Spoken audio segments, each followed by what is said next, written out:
Hello, everyone, and welcome back to English in Advance. I am your host, Jessica, and I am so happy that you have decided to join me today for a very special episode. Today, we are going to do something incredible together. We are going to master 100 everyday English sentences.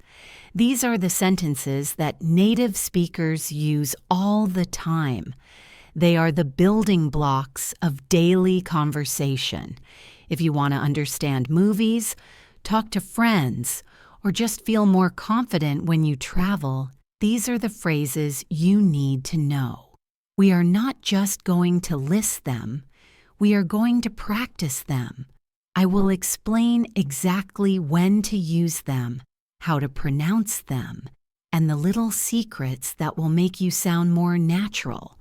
This is going to be a deep dive into listening and speaking practice, so I want you to relax, maybe get a cup of tea, or if you are walking or commuting, just focus on my voice. We are going to train your ears and your mouth to use English without thinking. This is the best way to learn. You do not need to memorize grammar rules today. You just need to listen, repeat, and understand the feeling behind the words. Let us begin with the most common way to start a conversation. You likely already know the word hello, but we need to learn the phrase, how is it going? This is number 1 on our list. How is it going? This is a very friendly and casual way to ask someone how they are. It is much more common than saying, how do you do? When you see a friend, you can simply smile and say, hey, how is it going? Notice how the sounds connect. It sounds like one smooth word. How's it going? Let us try that together. Listen to the rhythm. How is it going? Now you try it. Good. It is important to remember that you can use this with friends, family, or even coworkers in a casual setting. It shows you are relaxed and interested in their day. Now that you have asked the question, you need to know how to answer it. That brings us to our second sentence, which is, pretty good, thanks. If someone asks you how it is going, you do not always have to give a long answer. Native speakers usually keep it short. Pretty good, thanks is perfect. The word pretty here does not mean beautiful. It means quite or very. So you are saying, I am quite good. Listen to the intonation. Pretty good, thanks. It goes down at the end. Try saying it after me. Pretty good, thanks. Excellent. This is a positive response that keeps the conversation moving. It is polite to add the thanks at the end because you are thanking them for asking about you. Sometimes you might not feel amazing, but you are also not doing badly. In that case, use sentence number 3, which is I can't complain. This is a wonderful idiom. It means that life is okay. Maybe things are not perfect, but you have no big problems. It is a very optimistic way to answer. Imagine your neighbor asks how you are. You shrug your shoulders and smile and say, I can't complain. It sounds very natural. Let's practice the pronunciation. Focus on the T sound at the end of can't. I can't complain. Repeat that for me. I can't complain. Very good. This phrase makes you sound very fluent because it is an idiom that beginners rarely use. Let us move on to sentence number 4. Maybe you see someone you have not seen in a long time. You should say, long time no see. This is a classic English phrase. It is grammatically incorrect if you analyze it, but everyone uses it. It simply means I have not seen you for a long time. It is used exclusively for people you know well. Do not use this with a stranger. Imagine you run into an old friend at the supermarket. You are surprised and happy. You say, hey, long time no see. Listen to the emotion in my voice. Long time no see. Now you try to say it with that same feeling of surprise. Long time no see. Great job. This phrase instantly builds a connection. After you greet someone, you often want to ask about their activities. Sentence number 5 is, "What have you been up to?" This means, what have you been doing recently? It is a great way to catch up with people. It invites them to tell you their news. The pronunciation here can be tricky because we say it very fast. It often sounds like what you've been up to, but let us practice the clear version first. What have you been up to? Listen to the rhythm. Da da da da da. What have you been up to? Now you try. This is an open question so the other person can tell you about their job, their family, or their hobbies. It is a perfect conversation starter. Now let us talk about making plans or suggesting ideas. Sentence number 6 is, "Do you want to hang out?" To hang out is a phrasal verb that means to spend time together informally. You do not have a specific plan. You might just watch TV, walk in the park, or sit in a cafe. It is very relaxed. You ask a friend, "Do you want to hang out?" Notice how "do," and you often blend together to sound like "do you." Do you want to hang out? Try saying it casually. Do you want to hang out? This is much more natural than saying, "Do you want to spend time together?" It sounds friendly and low pressure. If someone asks you a question and you do not know the answer, you need sentence number 7. I have no idea. This is stronger than just saying, "I don't know." It means you are completely unsure. You have zero information. Imagine someone asks you where Jessica is and you have not seen me all day. You would say, "I have no idea." Emphasize the word "no." I have no idea. Let's practice that stress. I have no idea. This phrase is very common in daily life. It is not rude, it is just honest. Sometimes you need to express gratitude. Sentence number 8 is, "I really appreciate it." This is a deeper way to say, "Thank you." Use this when someone helps you with something important. Maybe a colleague helped you with a report, or a friend gave you a ride to the airport. Saying thanks is okay, but saying "I really appreciate it" shows true gratitude. Listen to the pronunciation of appreciate. Appreciate. I really appreciate it. Try to say it with sincerity. I really appreciate it. When you use this sentence, people feel good because they know you value their help. Let us switch to a situation where you need to leave. Sentence number 9 is, "I've got to get going."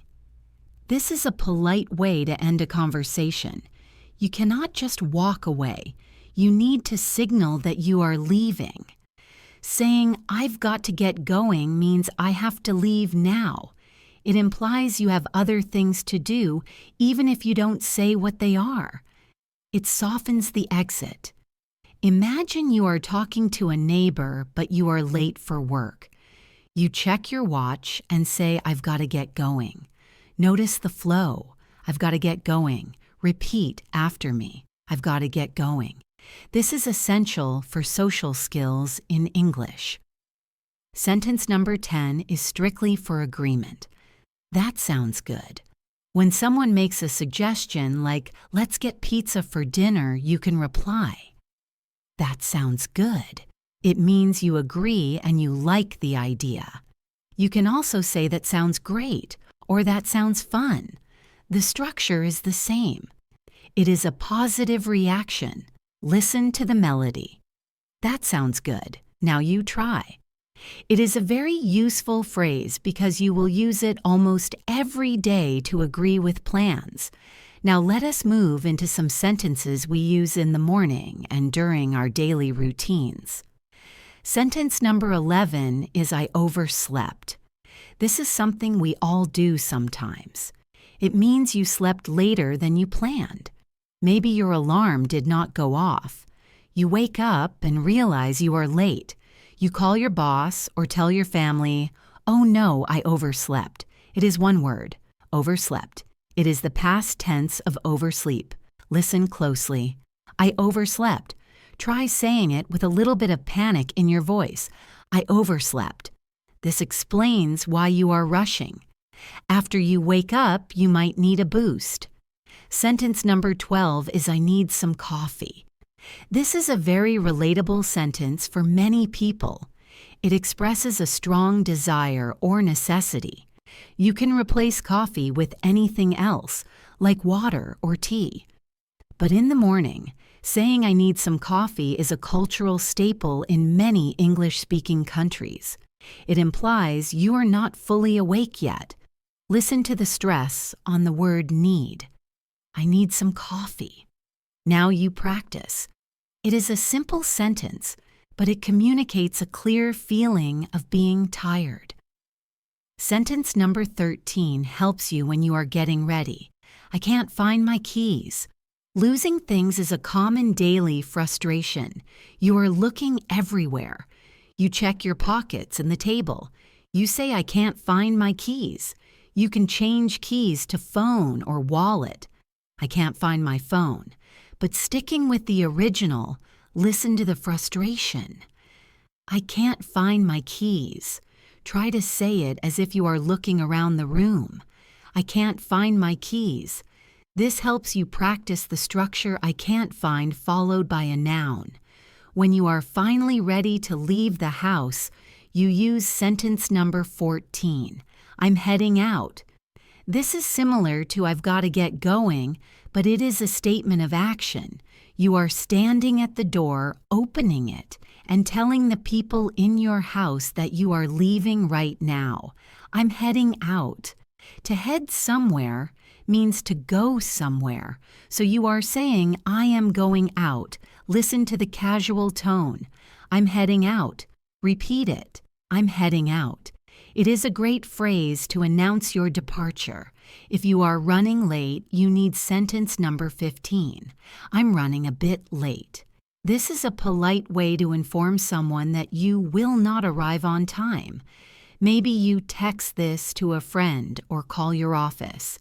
Saying a bit late minimizes the problem slightly, making it sound less severe than just I am late. It is a softer phrase. I'm running a bit late. Listen to the ing sound in running. I'm running a bit late. Now you try. It is important to communicate this so people do not worry. Now let us talk about the weather, which is a favorite topic in English.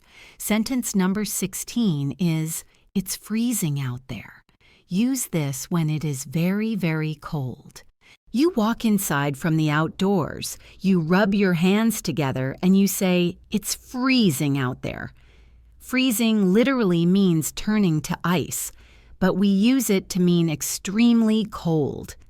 Listen to the emphasis on freezing. It's freezing out there. Try to say it while shivering. It's freezing out there. It adds drama and description to your conversation. On the other hand, if the weather is beautiful, use sentence number 17. It's a lovely day. Lovely is a wonderful word that means very nice or pleasant. You look at the sun and the blue sky and say, it's a lovely day. This is a positive observation. It makes people smile. Listen to the soft L sound. Lovely. It's a lovely day. Repeat after me. It's a lovely day. Starting a conversation with positive weather talk is a great social strategy. Let's move to sentence number 18. Maybe you are walking on the street and someone is blocking your way. You need to say, excuse me. This is one of the most important phrases in English. You use it to get someone's attention, to apologize for bumping into someone, or to ask someone to move. It is very polite. The pronunciation usually drops the first E slightly. Excuse me. But speaking clearly is also good. Excuse me. Let's practice the polite intonation. It should go up at the end. Excuse me. Or down if it is a statement. Excuse me. Try saying it as if you are trying to get past someone on a busy train. Excuse me. Perfect. Sentence number 19 is for when you do not understand something. Could you say that again? This is a lifesaver for English learners. If someone speaks too fast, do not be afraid to use this. It is polite and clear. Could you say that again? Notice the could you. It is softer than can you. It shows respect. Listen to the request. Could you say that again? Now you practice. Never be embarrassed to use this sentence. It shows you want to understand correctly. Sentence number 20 helps you check for understanding. Does that make sense? You use this after you have explained something. You want to make sure the other person understands you. You explain a plan or an idea, and then you ask, does that make sense? It is a way to check in. Listen to the flow. Does that make sense? Repeat it. Does that make sense? If they say yes, you know you can continue. We are making excellent progress. Let us move to sentence 21. Imagine you are trying to decide what to eat. You might say, I'm starving. This is an exaggeration.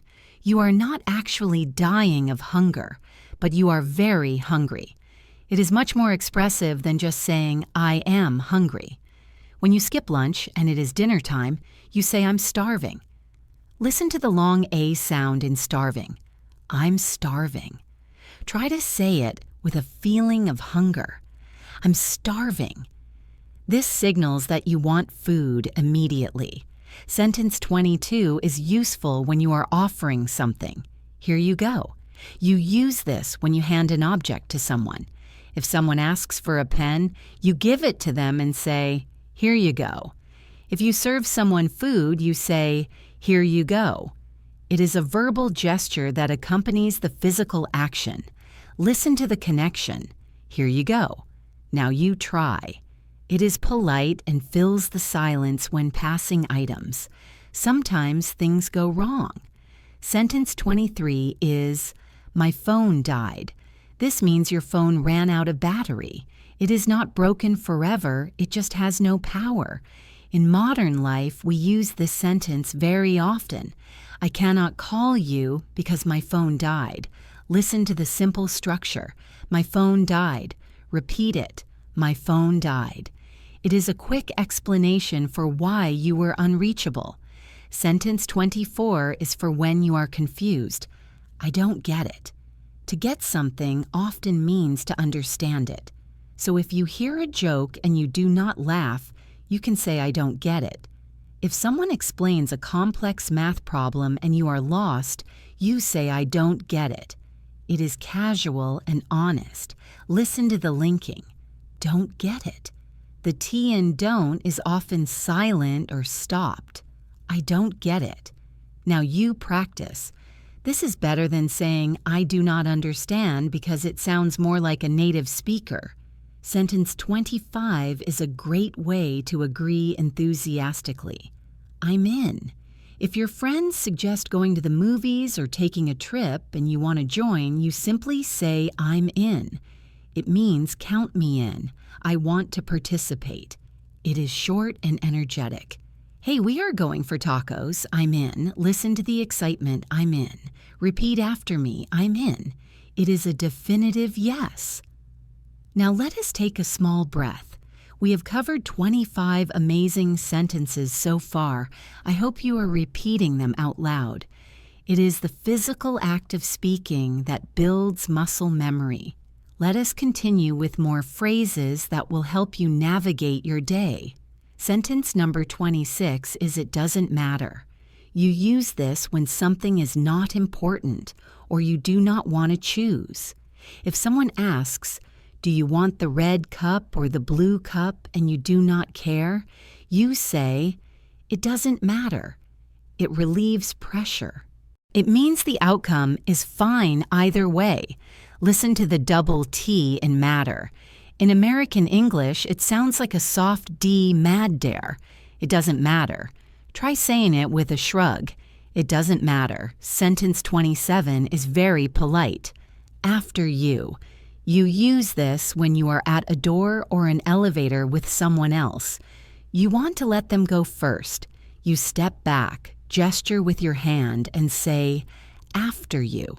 It shows you have good manners. It is a small phrase with a big impact. Listen to the intonation. It is inviting. After you. Now you try. It is a lovely way to show respect to strangers or friends. Sentence 28 is essential for staying in contact. Keep in touch. You say this when you are saying goodbye to someone you will not see for a while. It means please call me or text me. Keep in touch. It is a friendly command. Listen to the P sound in. Keep connecting to in. Keep in. Keep in touch. Repeat it. Keep in touch. It shows you value the relationship. Sentence 29 helps you ask for clarification. What do you mean? If someone says something strange or confusing, you ask, "What do you mean?" You are asking for a specific explanation. Be careful with your tone. If you say it aggressively, it can sound rude. Keep your voice soft and curious. What do you mean? Listen to the curiosity. What do you mean? Now you practice. It is a tool for better communication. Sentence 30 is for when you are surprised. You're kidding. This means you must be joking. You use it when you hear news that is hard to believe, whether it is good or bad. If your friend says they won the lottery, you shout, "You're kidding." If they say they lost their job, you might whisper, "You're kidding." It expresses shock. Listen to the energy. You're kidding. Now you try. It is a very reactive phrase. Let us look at sentence 31. It's up to you. This is used when you want the other person to make the decision. If they ask, "Where should we eat?" you can say it's up to you. It means the choice is yours. I am happy with whatever you decide. It is very flexible. Listen to the connection. It's up to you. Repeat after me. It's up to you. It empowers the other person. Sentence 32 is for when you need to focus. Let me think about it. Sometimes you cannot give an answer immediately. You need time to process. Instead of saying nothing, tell them, "Let me think about it." This buys you time. It is a valid response to an invitation or a problem. Listen to the rhythm. Let me think about it. Now you try. It shows you are taking the question seriously. Sentence 33 is a phrase of encouragement. Good luck. You know this one, but do you use it enough? Before a test, a job interview, or a difficult task, tell people, "Good luck." It spreads positive energy. Listen to the short U sound in luck. Good luck. Repeat it warmly. Good luck. It is always appreciated. Sentence 34 is for when you are busy. I have a lot on my plate. This is an idiom. It does not mean you have food. It means you have many responsibilities or tasks to do. You are overwhelmed. If someone asks you to do extra work, you can say, "Sorry, I have a lot on my plate right now." It paints a picture of a full schedule. Listen to the stress on lot and plate. I have a lot on my plate. Now you practice. It is a professional way to say you are busy. Sentence 35 helps you verify information. Are you sure? You use this when you want to double-check a fact. If someone tells you the train leaves at 5, you ask, "Are you sure?" It is a safety check. Listen to the intonation. It goes up. Are you sure? Repeat it. Are you sure? It helps prevent mistakes. We are moving through these smoothly. Sentence 36 is strictly for apologizing. I'm so sorry. Adding the word "so" makes the apology stronger. Use this for bigger mistakes or when you feel genuine bad about something. I'm so sorry. Listen to the emotion. You need to sound sincere. I'm so sorry. Now you try. People forgive more easily when they hear sincerity. Sentence 37 is the response to an apology. No worries. This is very common in English-speaking countries now. It means do not worry about it. It is not a problem. If someone bumps into you and says sorry, you say no worries. It is chill and friendly. Listen to the flow. No worries. Repeat after me. No worries. It de-escalates tension immediately. Sentence 38 is for when you are tired. I'm exhausted. This is stronger than I am tired. It means you have no energy left. You are completely drained. After a long day at work or a hard workout, you say I'm exhausted. Listen to the H being silent in exhausted. Exhausted. I'm exhausted. Try to say it with a sigh. I'm exhausted. It communicates your physical state clearly. Sentence 39 is for encouragement. You can do it. When a friend is nervous or doubting themselves, you must say this. You can do it. It builds confidence. It is short but powerful. Listen to the stress on can and do. You can do it. Repeat it with energy. You can do it. Be the person who supports others. Sentence 40 is a warning. Watch out. You yell this when there is immediate danger. A car is coming or something is falling. Watch out. It means be careful right now. It is an imperative. Listen to the urgency. Watch out. Now you try shouting it or saying it loudly. Watch out. It can save someone from getting hurt. Let's continue to sentence 41. Keep it up. This means continue doing the good work. If someone is learning English and doing well, you tell them, keep it up. It is positive reinforcement. Listen to the connection. Keep it up. Keep it up. Repeat after me. Keep it up. It motivates people to continue. Sentence 42 is about time. Time flies. This idiom means time passes very quickly. You use it when you realize it is already late or when you realize how old your children are. Wow, time flies. It is a philosophical observation. Listen to the S sound at the end. Flies. Time flies. Now you try. It is a classic saying. Sentence 43 is for check-in availability. Are you free? You ask this before inviting someone somewhere. Are you free on Friday? It asks if they have spare time. Listen to the rise at the end. Are you free? Repeat it. Are you free? It is the first step to making plans. Sentence 44 is a polite decline. Maybe another time. If someone invites you out and you cannot go, or you do not want to go, you say, maybe another time. It is a soft no. It leaves the door open for the future, even if you do not intend to go. It is polite. Listen to the rhythm. Maybe another time. Now you practice. It saves feelings from being hurt. Sentence 45 is when you agree completely. Absolutely. This is a one-word power sentence. Do you want ice cream? Absolutely. It is a strong yes. Listen to the stress. Absolutely. Absolutely. Repeat it with conviction. Absolutely. It leaves no doubt. Sentence 46 is for when you are waiting. Hold on a second. This asks the person to wait for a short moment. You are on the phone and need to find a pen. Hold on a second. It is casual. Listen to the flow. Hold on a second. Now you try. It manages the other person's expectations. Sentence 47 is asking for an opinion. What do you think? This is crucial for collaboration. You share an idea and then ask, what do you think? It invites feedback. Listen to the softness. What do you think? Repeat it. What do you think? It makes people feel included. Sentence 48 is giving an opinion. If you ask me. You use this to start your sentence when offering your view. If you ask me, this is a great idea. It signals that what follows is your personal thought. Listen to the pause after me.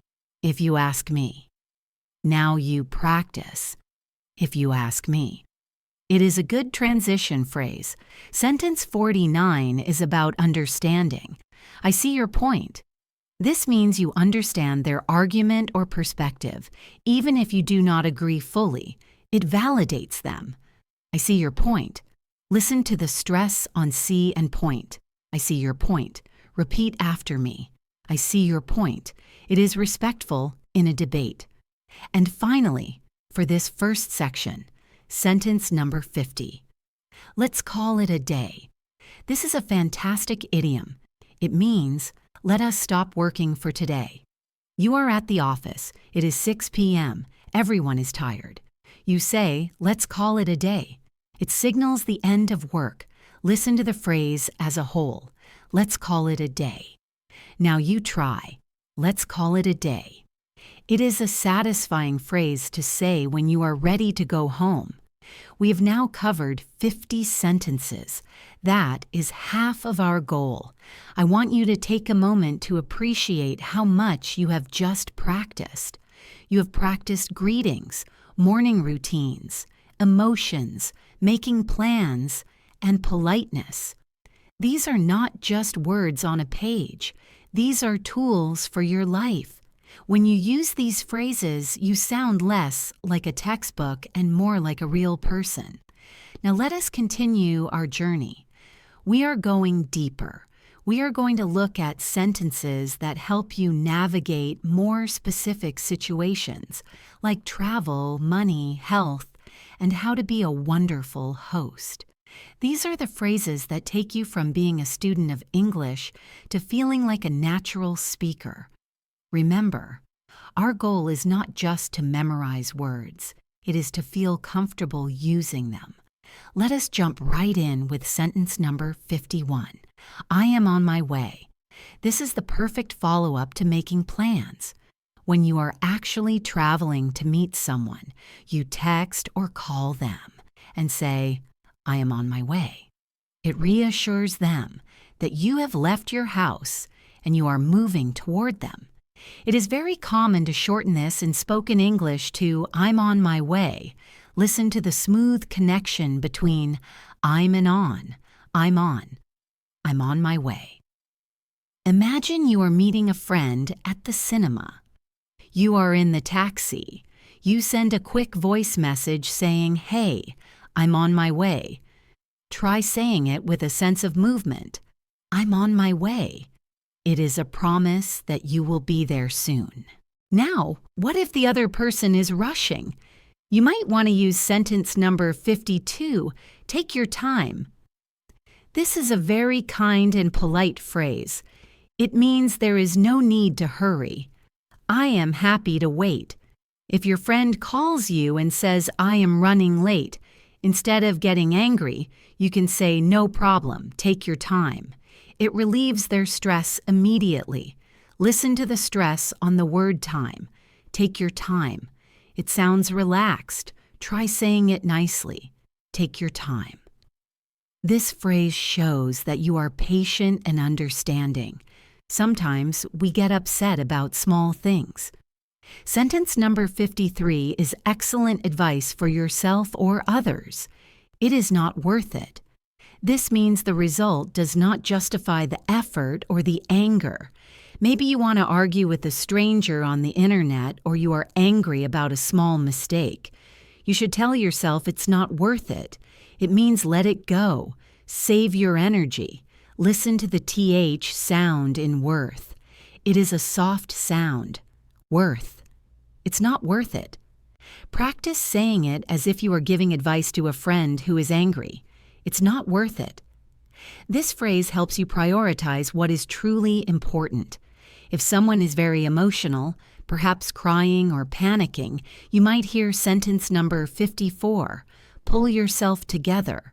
This is a strong idiom. It means control your emotions, calm down, act normal.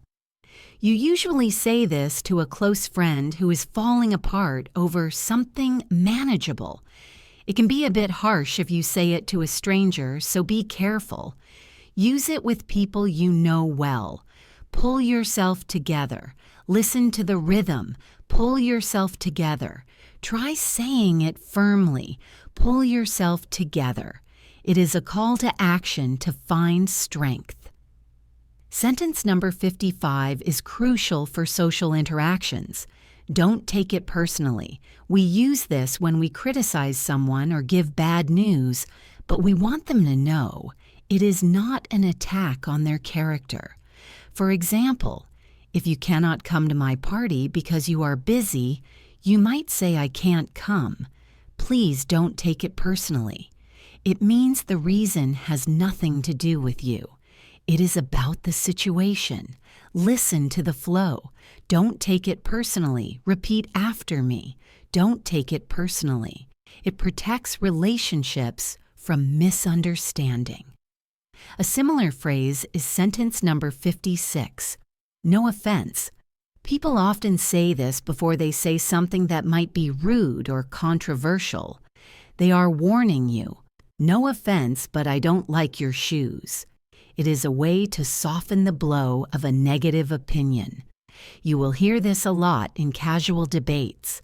Listen to the intonation. It usually goes up slightly. No offense. Now you try. No offense. It signals that you do not intend to hurt anyone's feelings, even if you are being honest. Let's move to communication at work or with friends.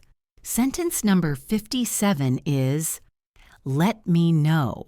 This is a very common way to ask for information in the future.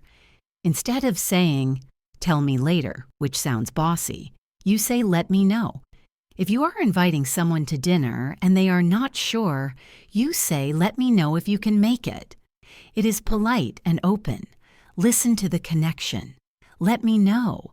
It almost sounds like one word. Let me know. Practice that natural speed. Let me know. It is essential for making arrangements.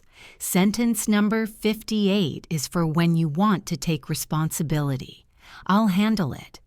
This means I will take care of the problem. I will do the work.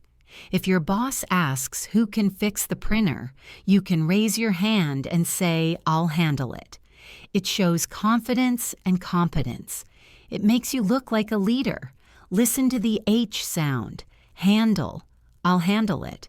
Repeat it with confidence. I'll handle it. It is a power phrase in the workplace. On the opposite side, we have sentence number 59. It is out of my hands. This is an idiom that means I have no control over the situation anymore. Maybe you have submitted an application and now you are just waiting. You tell your friend, there is nothing I can do, it's out of my hands. Imagine holding something and then letting it go. It is out of your hands.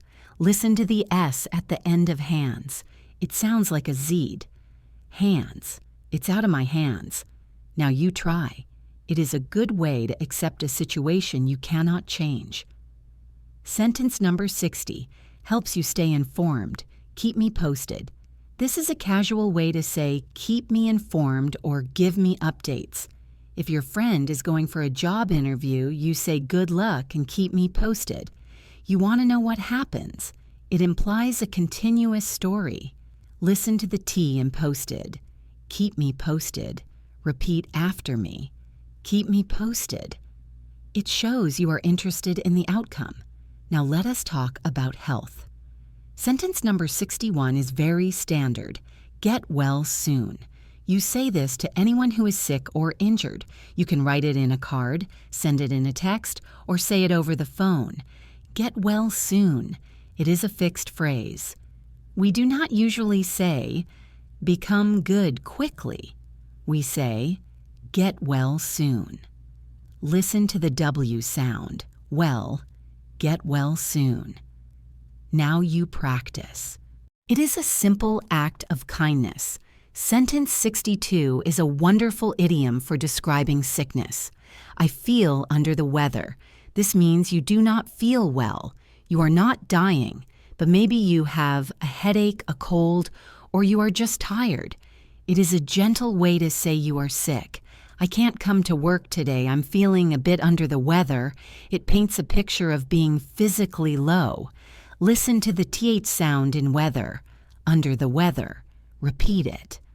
I feel under the weather. Native speakers use this constantly. Let's switch topics to money and shopping. Sentence 63 is one you might whisper to a friend. That is a ripoff. A ripoff is something that is too expensive. The price is not fair. If you see a simple t-shirt for $500, you would say, "That's a ripoff."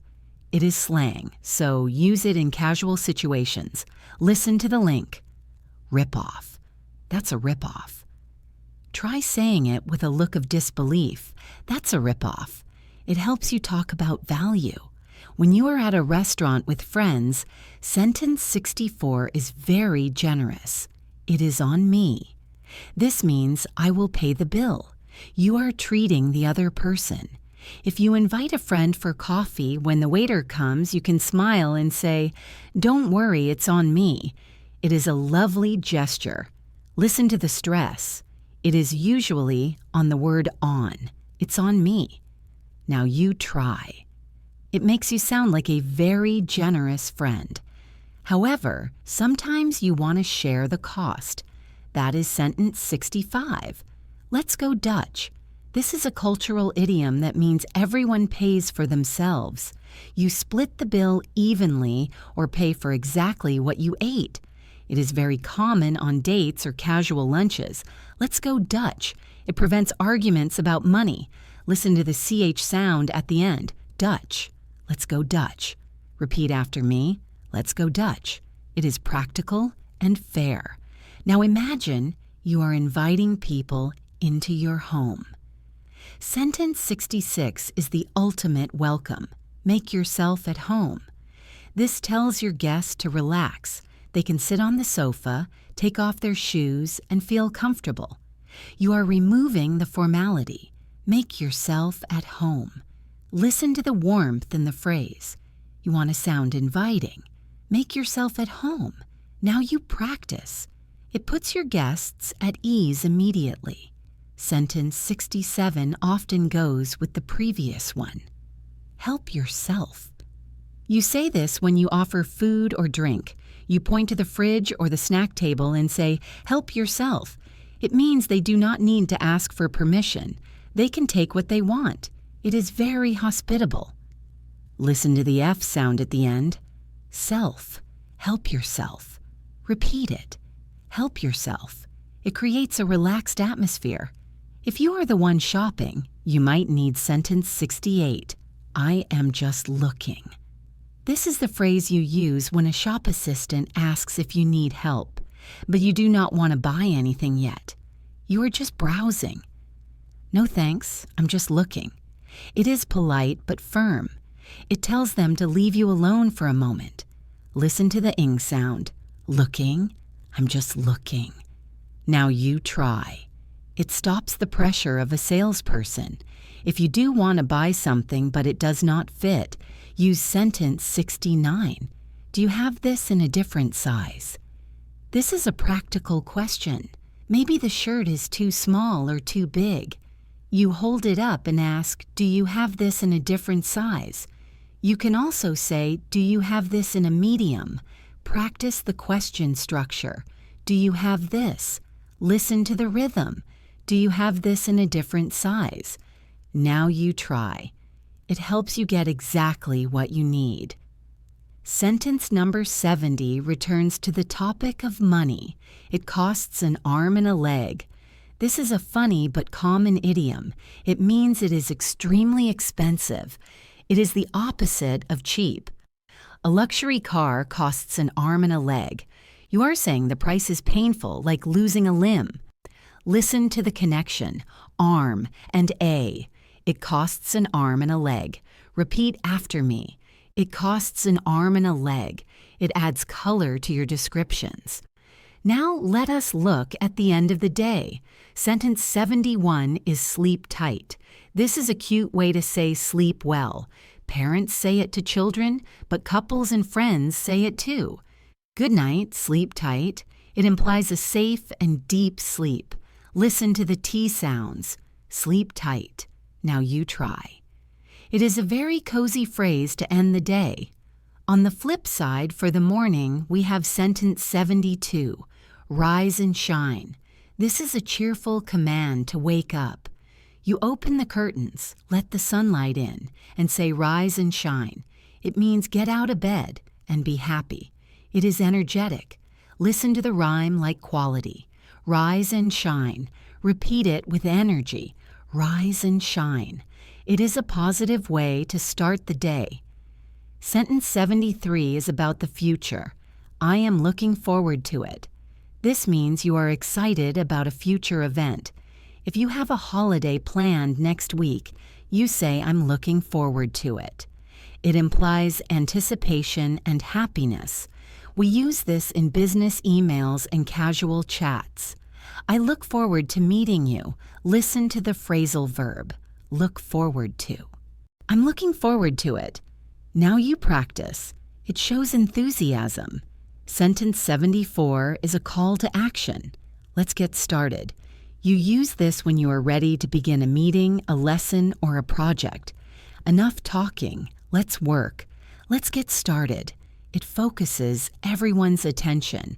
Listen to the S sounds. Let's started. Let's get started. Repeat after me. Let's get started. It shows leadership. And finally, for this section, sentence 75. Hang in there. This is a phrase of support. When someone is going through a difficult time, you tell them, hang in there. It means do not give up. Keep surviving. Things will get better. It is very comforting.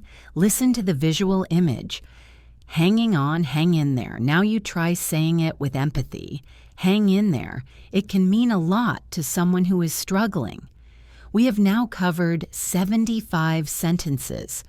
We are 3/4 of the way through our list. I hope you are feeling the variety of these phrases. We have moved from simple greetings to complex idioms about money and emotions. This variety is what makes a language beautiful. You do not just want to say facts, you want to express your personality. When you say that's a ripoff instead of that is expensive, you are showing a little bit of attitude. When you say I'll handle it instead of I will do it, you are showing confidence. Now, we are going to focus on quality over quantity. We are going to take sentences 76 through 88 and really dissect them. I want us to practice not just the words, but the feeling behind the words. Because remember, English is not just about grammar, it is about connection. When you speak, you are sharing a part of yourself. Let us begin with sentence number 76. This is a powerful phrase for agreement. I couldn't agree more. This is much stronger than simply saying, I agree. When you say, I couldn't agree more, you are saying that the other person's opinion is perfect. It is impossible to agree any more than you already do. Use this in business meetings or serious conversations to show strong support. For example, if someone says, we need to focus on quality, not just speed, you can nod your head and say, I couldn't agree more. Let's look at the pronunciation here. The word couldn't has a silent L. It is not couldn't. It is couldn't. And when we speak fast, the T at the end of couldn't often links to the A in agree. I couldn't agree. I couldn't agree more. Listen to the rhythm. Da, da, da, da, da. I couldn't agree more. Now I want you to try it. Imagine your friend just said something very smart. Respond to them. I couldn't agree more. Excellent. This phrase makes people feel validated and heard. Now let us move to a phrase that is all about reducing stress. Sentence number 77 is, it's not a big deal. This is a phrase of reassurance. You use it when someone is apologizing to you or when a problem arises that is easy to fix. If your friend spills a little bit of water on the table and says sorry, you smile and say, it's not a big deal. It means the problem is small. It is insignificant. Be careful with the intonation here. If you say it with a flat voice, It's not a big deal. It might sound like you don't care. You want to sound forgiving. Lift your voice up at the end. It's not a big deal. Listen to the emphasis on big. It's not a big deal. Try saying it now. Imagine you are forgiving a friend for being 5 minutes late. It's not a big deal. This makes you sound easygoing and flexible, which is a very attractive quality in a friend or colleague. Sentence number 78 is similar, but it is specifically used as a response to thank you. The sentence is, don't mention it. When you do a favor for someone and they say, oh, thank you so much for your help, you can reply, don't mention it. This is a very humble way to accept thanks. It literally means do not speak of it, implying that the favor was so small and easy for you that it doesn't even need to be discussed.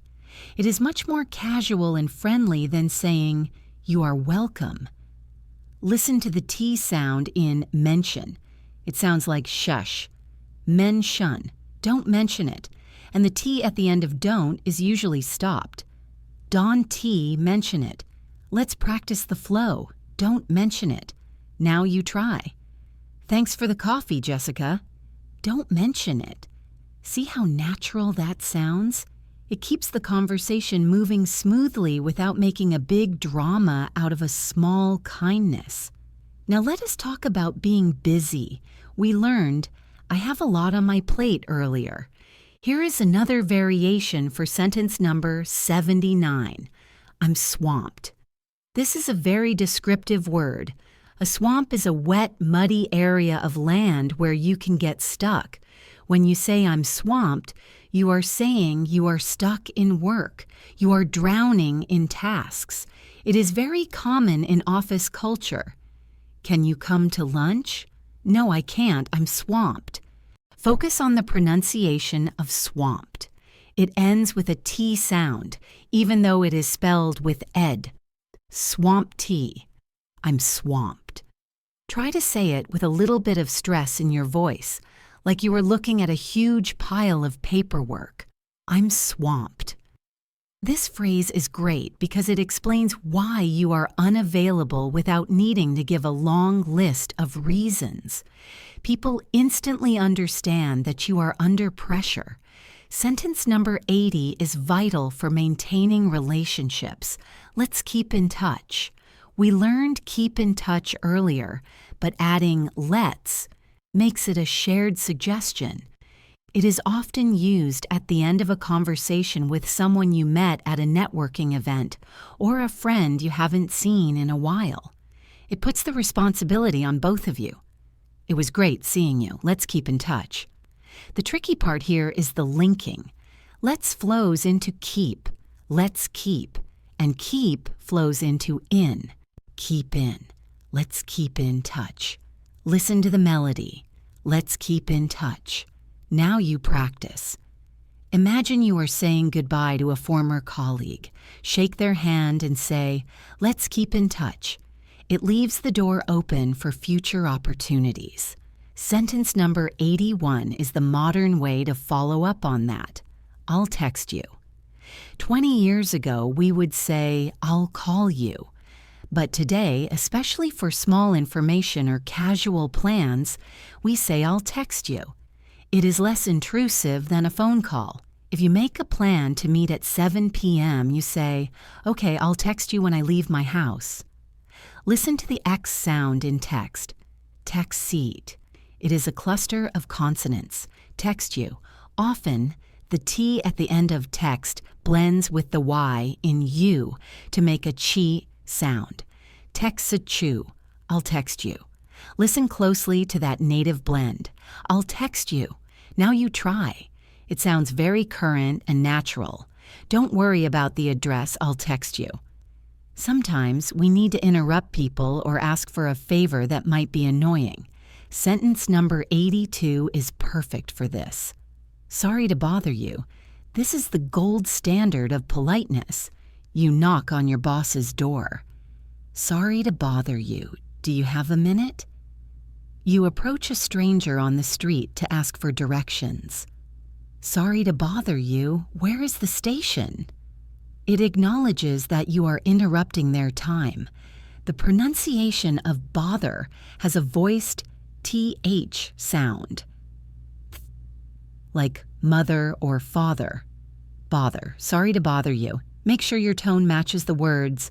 You should sound a little bit apologetic. Lower your voice slightly. Sorry to bother you. Now you practice.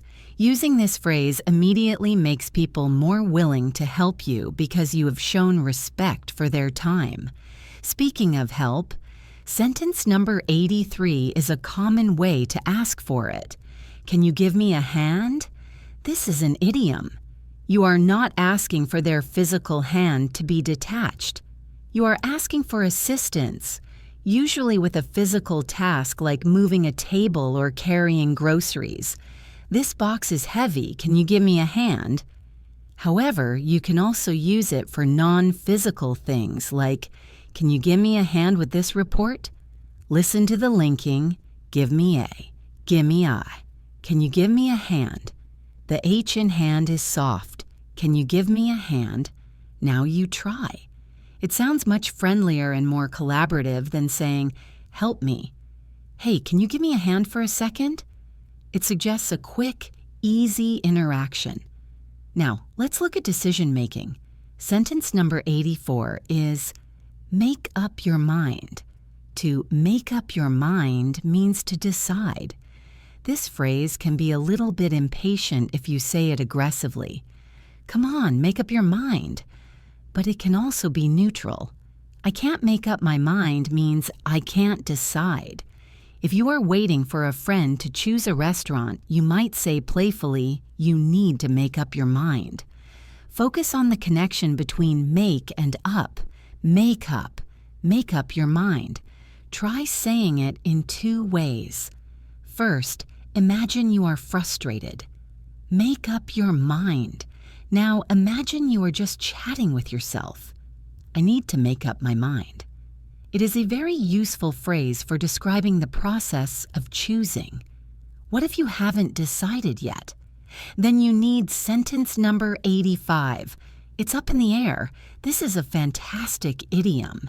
It means the plan is not essentially settled yet.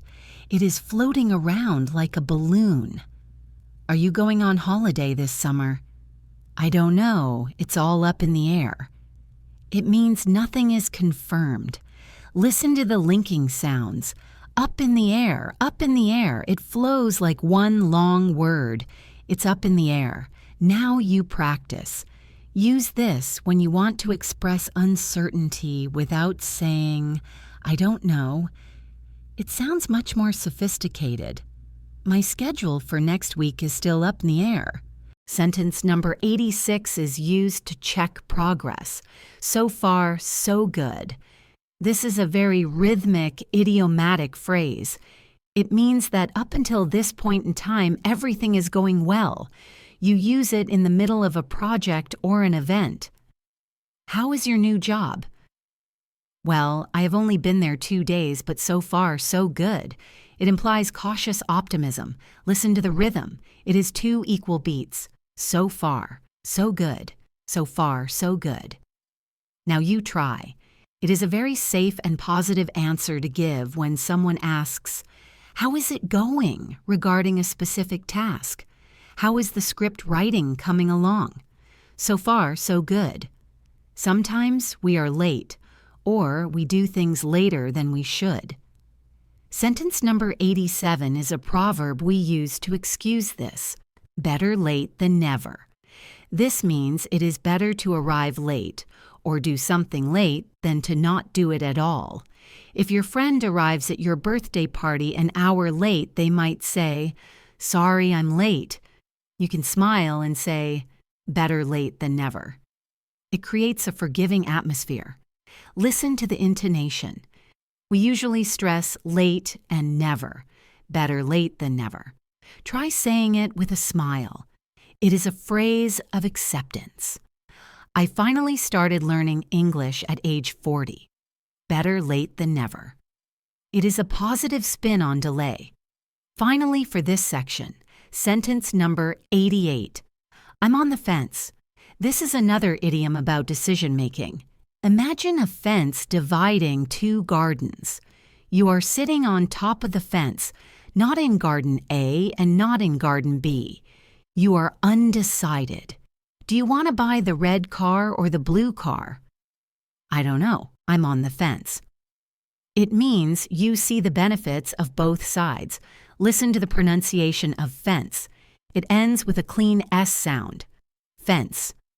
I'm on the fence. Now you practice. This is a great phrase to use in debates or when discussing difficult choices. I'm still on the fence about moving to a new city. We are now entering the final phase of our journey. We have covered 88 sentences. We are going to cross the finish line together with the final 12 sentences, taking us all the way to number 100. And stick around because after we finish the list, I have a story that combines many of these phrases so you can hear them in action. Let us begin with sentence number 89. To be honest, this is a phrase we use constantly to introduce our true opinion, especially if that opinion might be a little bit negative or surprising. It signals to the listener that you are about to speak your mind freely. For example, if someone asks, "Do you like this movie?" you might say, "To be honest, I think it is boring." It softens the criticism because you are framing it as your personal truth. Listen to the pronunciation. The H in honest is silent. It is not honest. It is honest. To be honest. Connect the words together. To be honest. Now you try saying it. Imagine a friend asks if you want to go for a run at 5 a.m. You say, "To be honest, I would rather sleep." It is a very useful phrase for setting boundaries and being authentic. Moving on to sentence number 90, we have a phrase for summarizing, in a nutshell. This is a wonderful idiom. A nutshell is very small, so when you say, "in a nutshell," you mean you are going to say something in the fewest words possible. You are giving the summary. Imagine you just told a long story about your bad day at work. You can finish by saying, "In a nutshell, I need a new job." It tells the listener that this is the main point. Listen to the rhythm. In a nutshell. Repeat after me. In a nutshell. It is a great way to conclude a long explanation or a presentation. Sentence number 91 is related to brevity. Get to the point. This can be a command or a description. If someone is talking for a long time and not saying anything important, you might think, "Please get to the point." It means say the important thing now. However, be careful as it can be rude if you say it directly to someone. It is better to use it about yourself. You can say, "I will get to the point." This shows you value the other person's time. "I know you are busy, so I will get to the point." Listen to the T sounds. Get to the point. Now you practice. It shows you are focused and professional. Now let us talk about memory. Sentence 92 is, "It rings a bell." This is used when something sounds familiar but you cannot remember the exact details. Maybe someone mentions a name like, "Do you know John Smith?" You might say the name rings a bell, but I cannot remember his face. It means there is a faint memory like a bell ringing in the distance. Listen to the singing quality of the word bell. It rings a bell. Repeat it. It rings a bell. It is a poetic way to say, "I think I know that."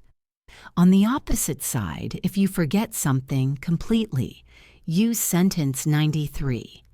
"It slipped my mind." This is a gentle way to admit you forgot. It implies it was an accident. The thought just slipped away.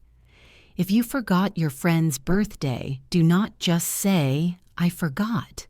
Say, "I am so sorry it slipped my mind." It sounds less careless. Listen to the linking. Slipped my. It slipped my mind. Now you try saying it with an apologetic tone. It slipped my mind. It helps you ask for forgiveness when you make a mistake. Sometimes you do not have a plan. That is when you need sentence 94. Play it by ear. This means to improvise. You will decide what to do as the situation develops. If a friend asks, "What is the plan for dinner?" you can say, "I do not know. Let's play it by ear. Maybe we will find a restaurant. Maybe we will cook. We will see how we feel. Listen to the connection. Play it. Play it by ear. Repeat after me. Play it by ear. It shows you are flexible and relaxed. When you have a big decision to make sentence, 95 is your best friend. Sleep on it. This means to wait until tomorrow to decide. You need a night of sleep to clear your mind. If you are offered a new job, you should say, "Thank you. I would like to sleep on it." It buys you time and shows you are thoughtful. Listen to the flow. Sleep on it. Sleep on it. Now you practice. Never feel pressured to answer immediately when you can sleep on it. We learned.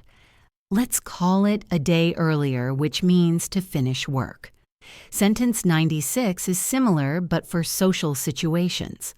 Let's call it a night. You use this when you are out at a party or dinner, and you are ready to go home to sleep. You look at your watch and say, "I am tired." Let's call it a night.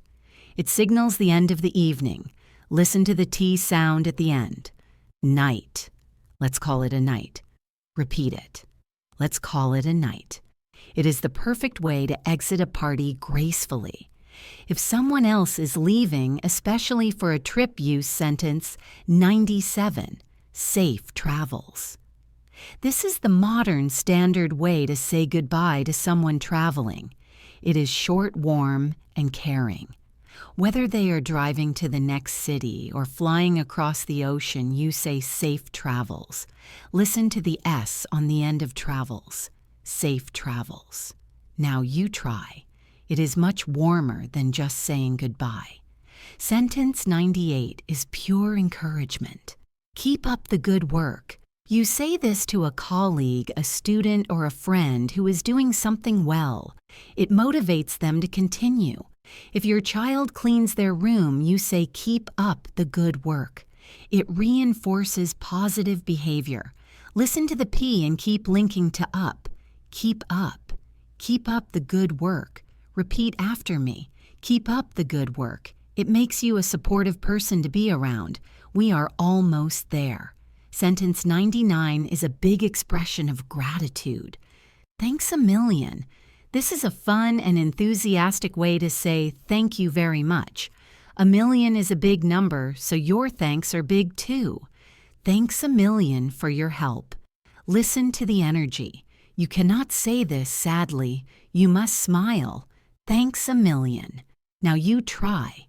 It makes the other person feel very special. And finally, sentence number 100. That's a wrap. This is a phrase from the movie industry when the director finishes filming for the day or finishes the whole movie, they yell, "That's a wrap." It means it is finished. It is complete. You can use this when you finish a project, a meeting, or even a long day of cleaning. Okay, the house is clean. That's a wrap. Listen to the W sound, which is silent in wrap. It sounds like wrap. That's a wrap. Repeat it with a sense of finality and accomplishment. That's a wrap. Congratulations. You have done it. You have officially listened to and practiced 100 everyday English sentences from "How is it going to?" That's a wrap. You now have a toolkit that covers almost every social situation you will encounter. Take a moment to feel proud of yourself. But we are not done yet. I promised you a better listening experience, and that involves context. Phrases are like puzzle pieces. They only make sense when you put them together into a picture. So now I am going to tell you a story. I want you to just listen. Do not worry about grammar, just relax and try to catch the phrases we have learned. I will weave about 20 or 30 of our phrases into this story. Let us see how many you can spot. The story is about a man named Tom who is starting a new job. Tom woke up and looked at his alarm clock. Oh no, I overslept, he thought. He jumped out of bed. Rise and shine, he told himself, although he did not feel very shiny. He ran to the kitchen. I need some coffee, he muttered. He drank it quickly and looked for his car keys. I can't find my keys, he shouted. He looked everywhere. Finally, he found them in the fridge. I have no idea how they got there. He laughed. He got in his car and drove to the office. He called his new boss. Hi, I'm running a bit late, he said. His boss was very kind. No worries, take your time, she said. Tom relaxed. I really appreciate it, he replied. When he arrived at the office, he saw an old friend in the lobby. Hey, long time no see, Tom said. His friend Sarah smiled. Tom, what have you been up to? Tom smiled back. Not much, just starting this new job. To be honest, I am a little nervous. Sarah laughed. You can do it, she said.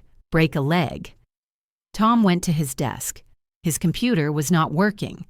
I don't get it, he thought. He asked his neighbor for help. Sorry to bother you, can you give me a hand? His neighbor smiled. Absolutely, let me see. He pressed one button and it worked. There you go, he said. Tom felt silly. Thanks a million, he said. Don't mention it, the neighbor replied. At lunchtime, Tom was hungry. I'm starving, he thought. He went to the cafeteria with his team. They looked at the menu. What do you recommend? Tom asked. His colleague said the sandwich is good, but it costs an arm and a leg. Tom decided to get the salad. I'll have the salad, he said. Good choice, his colleague said. The afternoon was busy. Tom had so many files to read. I'm swamped, he texted his wife. She replied, hang in there. By 5 p.m., Tom was tired. I'm exhausted, he thought. His boss walked by. How's it going? She asked. So far, so good, Tom said. She smiled. Glad to hear it. Keep up the good work. Tom looked at the clock. It was 6 p.m. Okay, let's call it a day, he said to himself. He packed his bag. I'm heading out, he told his team. See you tomorrow. He walked to his car. It was raining. It's freezing out there. He shivered, but he felt happy. He had survived his first day. Not bad, he thought. I can't complain. Did you hear them? Did you hear how natural they sounded? They were not just a list of words anymore. They were the story of Tom's day. He overslept. He was running late. He was swamped. And finally, he called it a day. This is how native speakers talk. We do not use complex textbook language all the time. We use these short functional phrases to move through our lives. I encourage you to listen to that story section again. Shadow Tom, shadow Sarah, act out the scene. When you act, you add emotion, and emotion helps memory. We have covered so much ground. We talked about greetings like, how is it going? We talked about partings like safe travels. We talked about work like I'm swamped and keep me posted. We talked about feelings like I'm exhausted and I'm on the fence. You have a phrase for almost everything now. As we wrap up this series, I want to say a massive thank you to you. Thank you for lending me your ears. Thank you for trusting me with your English education. It is a privilege to help you. I hope you feel more confident. I hope you feel more prepared. And I hope you feel more excited about speaking English. I am going to leave you now so you can go and practice. Go out there and use your voice. The world wants to hear what you have to say. Good luck, keep in touch, and until next time, safe travels on your English journey. That's a wrap.